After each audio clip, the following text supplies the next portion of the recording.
Voilà, merci Béatrice, merci Juan et Roman, surtout de nouveau pour cette organisation, un nouveau endroit cette année.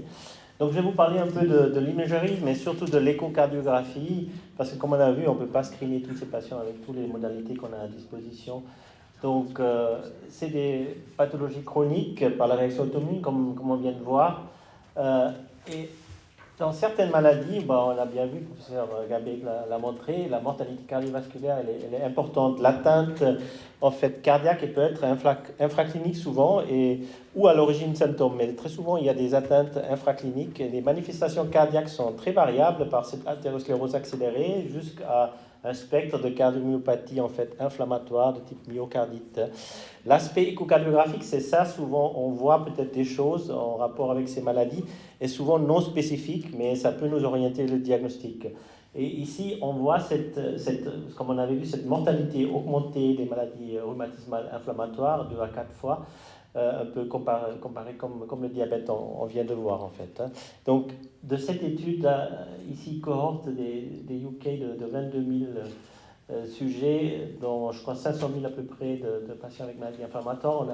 Ils ont tiré tous ces risques des différentes maladies cardiaques, comme vous voyez. Donc en fait, c'est des maladies périphériques neurologiques, athérosclérotiques, des valves, en fait, des infections aussi au niveau de type endocardite. Donc toutes sortes en fait de maladies cardiaques et de manière indépendante plus élevée chez ces patients-là. Donc on doit être attentif à ces patients. Donc la physiopathologie, je n'en reviens pas, c'est pour rappeler en fait l'athérosclérose et les mécanismes dans la myocardite, en fait, ils sont inflammatoires et il y a un chevauchement, comme on vient d'apprendre, et on comprend aisément que finalement, ces patients-là, ils ont un risque augmenté pour des maladies cardiaques.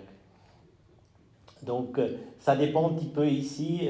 On nous montre que la polyarthrite rhumatoïde, il y a peut-être plus de risque athérosclérotique, de l'athérosclérose accélérée. Et dans le lupus, c'est un peu plus mixte, plus des mécanismes un peu comme dans la myocardite ou dans la cardiopathie inflammatoire. Alors, l'imagerie, vous avez tout. Donc là, on ne peut pas en parler de tout. Donc, il y a l'échocardiographie qui souvent est faite pour autre chose parce que finalement pas dans le patient asymptomatique, parce qu'on suspecte peut-être un symptôme, un souffle. Et on va découvrir des choses éventuellement, donc l'anomalie, la contractilité, éventuellement la fonction systolique, diastolique, les choses qui nous intéressent, ou on fait l'échographie pour une recherche, par exemple, de sources homologènes, et on trouve en plus des anomalies de la contractilité qui n'étaient pas connues, donc ça peut être lié, bien sûr, chez ces patients-là, à des problèmes cardiaques accélérés en rapport avec des maladies rhumatismales inflammatoires. Les autres examens sont plutôt après en fait effectuée selon la suspicion clinique et pour le patient donné, parce que bon, l'IRM, elle n'est pas partout, elle est plus chère. On va regarder peut-être l'inflammation ou la fibrose, le scanner, éventuellement pour les artères pour l'atteinte athérosclérotique, et le PET pour l'inflammation. Mais ça, c'est des choses qui ne sont pas de premier lieu. Dans la polyarthrite rhumatoïde, il y a plutôt la population, les petits mains et pieds qui sont prises, et la spondylarthrite, la colonne vertébrale. Ces deux choses-là que je vais parler un petit peu au niveau de l'échocardiographie, ce qu'on peut voir en fait. Donc l'atteinte en fait des trois tuniques peuvent être atteintes à l'échocardiographie, et l'atteinte péricardique dans les séries échocardiographiques et autopsiques est le plus fréquente en fait. On l'a décrit dans 13 à 50% des cas à l'échographie, jusqu'à 50% des cas à l'autopsie. Mais cette péricardite, elle est très souvent asymptomatique, en fait. C'est 1 à 3% des PR, des patients PR dans ces séries qui ont une péricardite asymptomatique, mais à l'autopsie, il y en a beaucoup plus souvent, en fait, une atteinte. L'épanchement péricardique peut être aussi souvent asymptomatique, mais dans certaines séries, jusqu'à 40% des séries échocardiographiques. Et des complications peuvent survenir de type tamponnade, mais ils sont heureusement rares. Après, il y a les atteintes endocardiques de type sur les valves, donc c'est décrit jusqu'à 30% des cas des séries échocardiographiques examinées, avec notamment surtout deux types de lésions valvulaires, des épaississements plutôt non spécifiques. Là, c'est à l'échographie impossible de dire si ça vient d'une PR, d'une sclérodermie, d'un lupus, éventuellement d'une rhumatisme articulaire aigu, ou bien des nodules ou des granulums valvulaires qui sont plus spécifiques de l'atteinte rhumatoïde et qu'on ne peut pas forcément faire le diagnostic clair, l'échographie, mais on peut parfois voir des choses plus nodulaires en fait. Donc, cette atteinte valvulaire décrite de être plus fréquent au niveau de la valve mitrale, mais la valve aortique aussi, elle est souvent finalement prise. Et puis, très souvent, il y a plus de régurgitation, mais on peut avoir aussi des sténoses, comme on avait ici une fois un cas, une évaluation très rapide de progression d'une sténose aortique qui est devenue rapidement sévère, et puis le patient a été opéré, et puis on voit très bien ici les nodules et les feuillets étaient fibrosés et calcifiés, puis il y a des nodules rhumatoïdes au niveau de la valve qui ont été excisés. Après, il y a l'atteinte myocardique, en fait, par finalement une atteinte un peu du myocardite non spécifique ou des granulomes, qui à l'autopsie est apparemment assez fréquente, jusqu'à 30% dans certaines séries. Et puis ça a un impact souvent sur la fonction systolique ou diastolique, mais des choses de nouveau, comme vous voyez, non spécifiques. L'atteinte de la paroi aortique aussi est décrite dans l'APR, mais plutôt rare. Donc la spondylarthrite ankylosante, qu'on voit de temps en temps quand on fait une échocardiographie, on doit être attentif, on peut avoir des complications de type aortite, un peu dilatation de la racine de l'aortique, et des feuillets épaissis ou prolabants aussi par des phénomènes inflammatoires, probablement à l'origine de l'insuffisance aortique, ce qui est décrit dans certaines séries, je crois, de 5 jusqu'à 34% ou 50%. L'origine est un peu multifactorielle. Après, les maladies de type lupus ou connectivité mixte, la sclérodermie, j'en parlerai pas ici pour des raisons de temps, ça touche, le lupus touche les trois tuniques au niveau cardiaque, on va le rencontrer, avec prédilection plutôt pour le péricarde. Sinon, une atteinte valvulaire myocardique ou des troubles conductifs, c'est aussi possible, et atteinte coronarienne, plus rare, mais souvent dans le contexte de l'athérosclérose accélérée. L'échocardiographie peut montrer au niveau valvulaire l'atteinte plus spécifique. La péricardite symptomatique, elle est quand même beaucoup plus symptomatique que dans l'APR, 20 à 40% dans les séries cardiologiques. Dans les séries anatomiques, vous avez encore plus d'atteintes que dans l'APR. Bien sûr, c'est non spécifique non plus. Et puis, ça peut être inaugural du lupus. Tout récemment encore, on avait un cas de tamponnade. Et puis, c'était la première manifestation d'une jeune patiente qui avait finalement un lupus qui a été diagnostiqué. Donc, ça, de temps en temps, on voit ce genre de tamponnade initiale et puis on diagnostique la maladie après.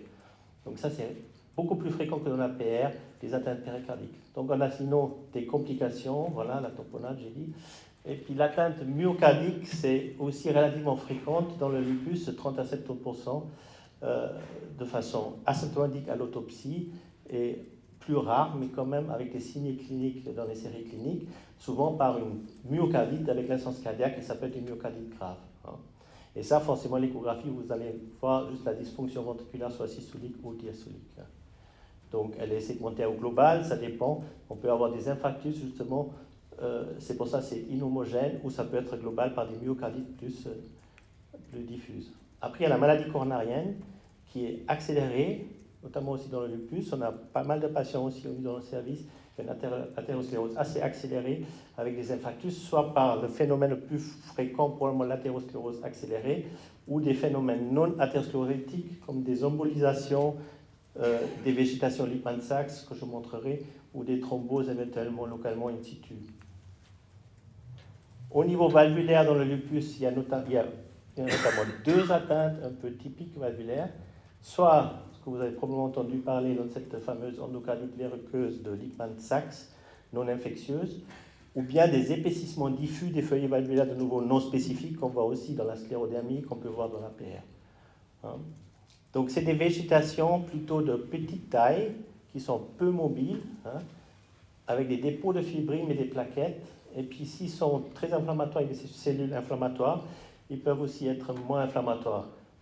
La prévalence, ça dépend des séries. Dans quelques séries de transthoraciques, on l'a décrit de patients de lupus jusqu'à 10%. Quand on fait des transophagiens, on va en trouver chez 30 à 40% ces masses de type végétation non infectieuse. Ça, c'est une des études initiales dans le New England qui a été publiée avec ici 70 patients à peu près qui ont une DTO systématique et qui montrait plus que 60% des patients avec des anomalies valvulaires et 40% avec des végétations de type Lipman-Sachs. Et puis dans une autre série ici plus grande, mais avec le transthoracique, on décrivait 11% de végétation de type Lipman-Sachs chez ces patients-là. Donc ces végétations sont au niveau des feuillets, particulièrement plus fréquemment au niveau de la valve mitrale. C'est pour ça que ça fait souvent aussi plus souvent des embolisations, probablement, on pense. Et les complications, c'est des phytes ou la surinfection bactérienne, l'accident de thromboembolie. Ça, c'était de cette publication initiale, de cette première grande série. On voit ce genre de masse ici, mais qui peuvent aussi, au cours de la maladie, finalement disparaître ou s'aggraver, pas forcément dans cette série-là, en rapport avec le traitement. Donc, ce n'est pas parce qu'on le traitait bien qu'il disparaissait forcément.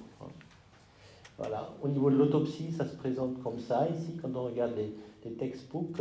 Donc, sur le bord libre de la ligne de coaptation, on a ces lésions un peu frileuses, un peu ici rougeâtres. Et on le trouve aussi sur la valve antique. Ici, c'était un patient, une patiente, je crois, qui a fait un AVC, qui avait un lupus, et puis on avait découvert ça, que c'était retenu comme finalement compatible avec une végétation de Lippmann-Sachs comme origine de l'AVC chez ces patientes.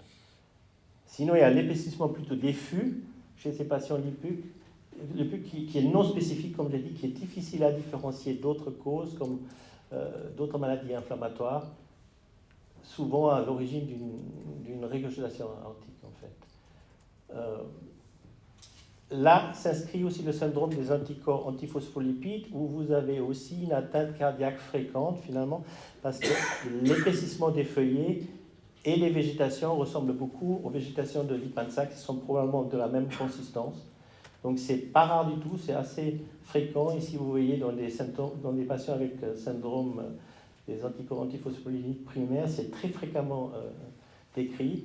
Et puis, il y a aussi ce épaississement valvulaire très diffus qui est décrit dans ces patients-là. Hein. Ça, c'est un cas justement impressionnant qu'on avait eu, un patient qui avait un lupus et un syndrome des anticorps phospholipides, qui s'était présenté avec probablement une myocardite, une dysfonction ventriculaire, mais en plus avec une valve mitrale très épaissie, remaniée ici, avec des mouvements restreints et avec des masses ici dessus qui sont compatibles, assez typiques comme ce que vous avez vu dans la publication avant, et étaient compatibles avec des végétations de Lippmann-Sachs, avec une grande régurgitation ici, une dysfonction de la valve, en fait. Hein.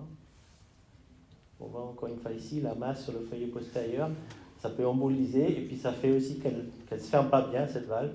Donc finalement, l'évolution était pas très favorable et elle a dû être opérée par la suite. Mais vous voyez ici, c'est tous ces petits nodules ici qui sont sur la ligne de coaptation des deux côtés, en fait, on les voit assez bien, hein, avec une petite commission aussi qui est un petit peu fusionnée, hein, avec cette phyte sévère. Donc pour finir, on a dû opérer en urgence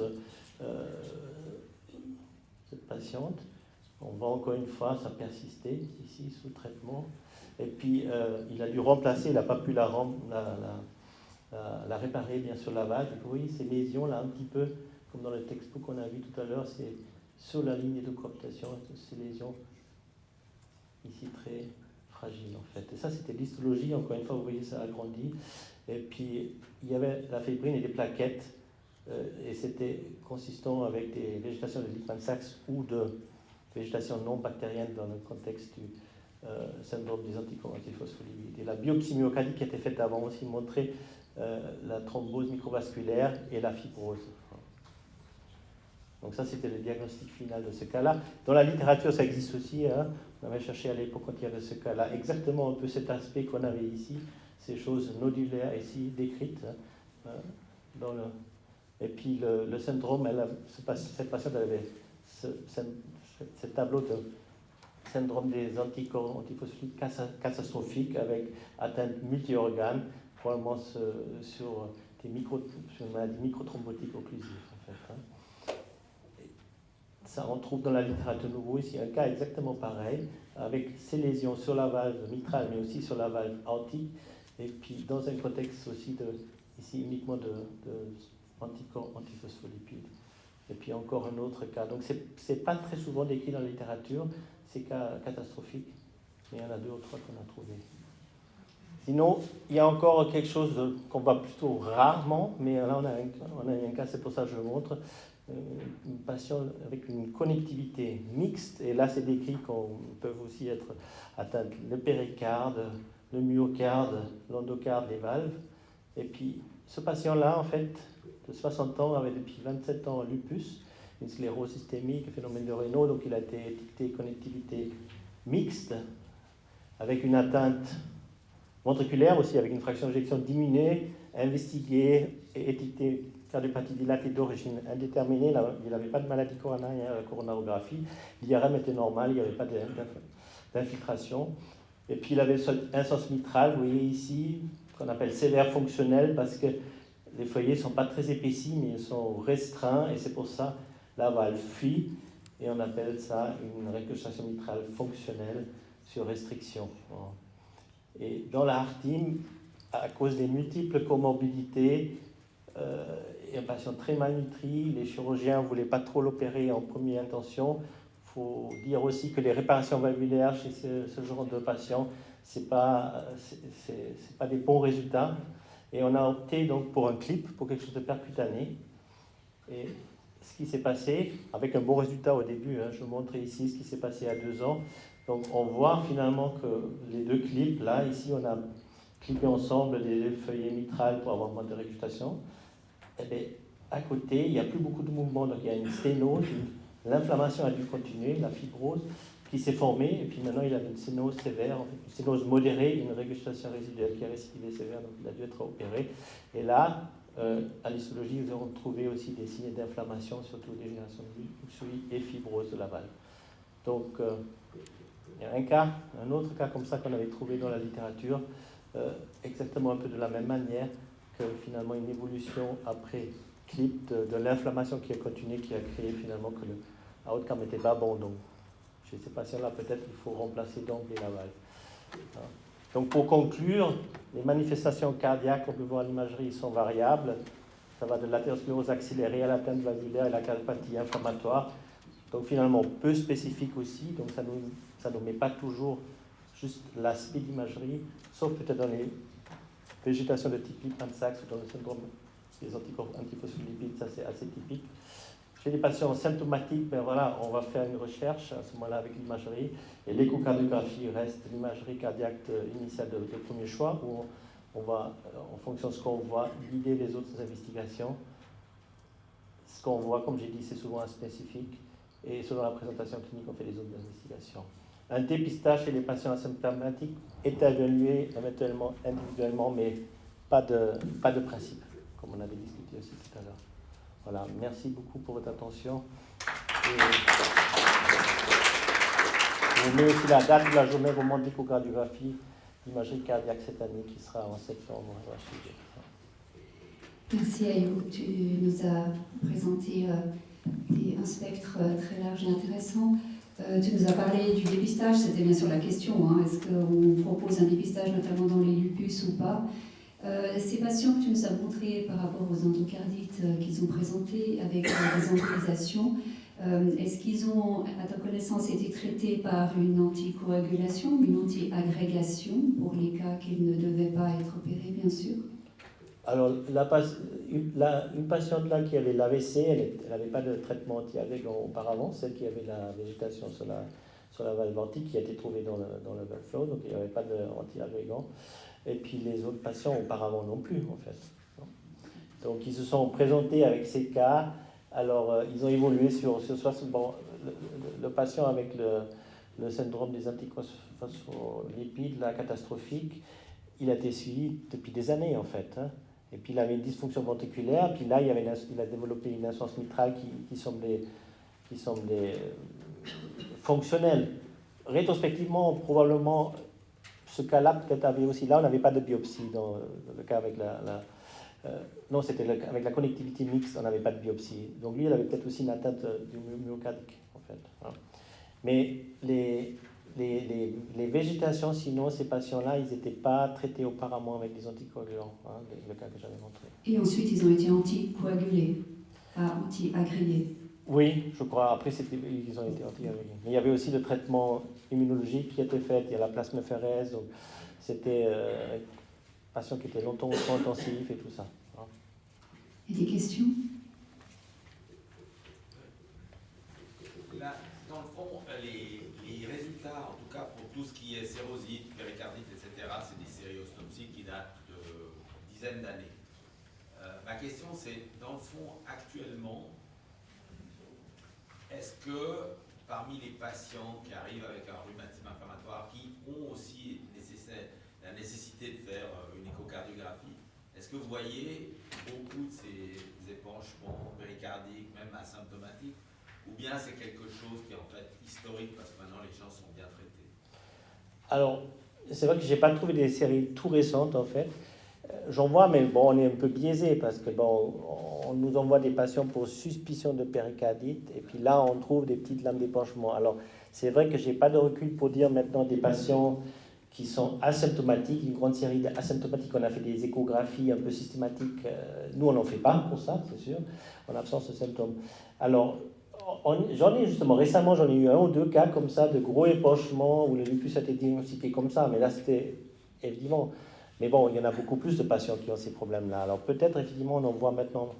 Mais c'est vrai qu'il n'y avait pas de série très récente que j'ai pu mettre là pour voir si ça diminue maintenant.